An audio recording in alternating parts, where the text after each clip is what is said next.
In the race to reverse aging, much of the spotlight has fallen on gene editing and synthetic biotech, CRISPR scissors snipping away at senescence, Yamanaka factors reprogramming cells back to youth. But what if the key to cellular rejuvenation didn't require rewriting our genetic code? What if nature already offers a quieter, subtler route, one that uses the language of metabolites, not mutation? Increasingly, research is pointing to plant and fungal compounds like carnosic acid from rosemary, sulforaphane from broccoli, and psilocin from psychedelic mushrooms as powerful modulators of aging pathways.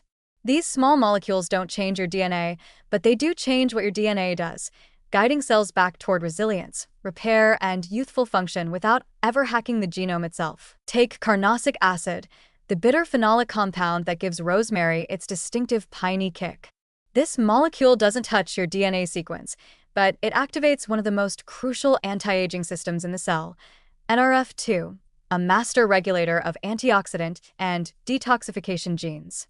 When turned on, NRF2 orchestrates a symphony of cellular cleanup, upregulating glutathione synthesis, boosting mitochondrial function, and quelling inflammatory signaling.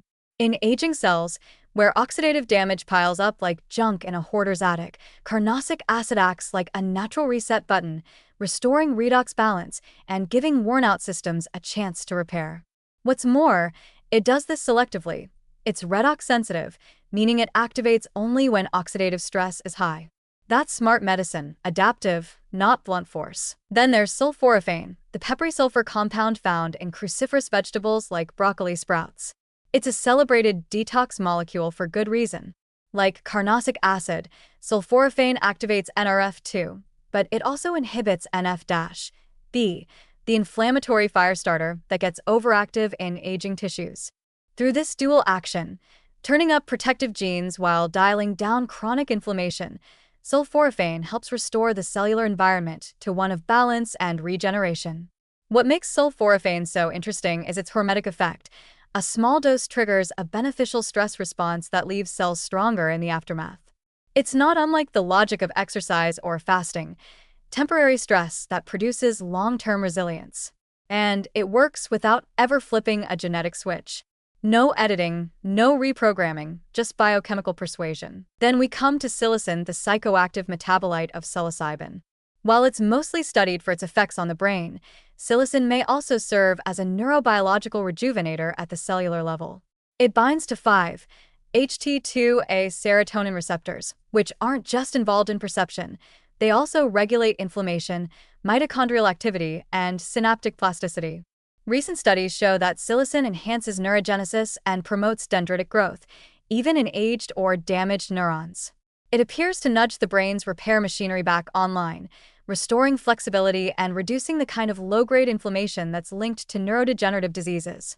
And crucially, this happens without changing the underlying DNA, just by modifying how genes are expressed in response to receptor activity. Together, these compounds illustrate a new kind of anti-aging strategy, one that doesn't rely on high-tech genetic rewiring, but rather on nudging the body's existing systems to remember what youth feels like.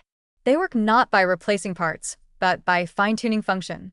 They modulate signaling pathways like AMPK, mTOR, SART1, and NRF2, the cellular circuits that control growth, repair, and energy balance. This isn't science fiction. It's molecular diplomacy. Importantly, this natural approach also sidesteps many of the risks associated with genetic intervention.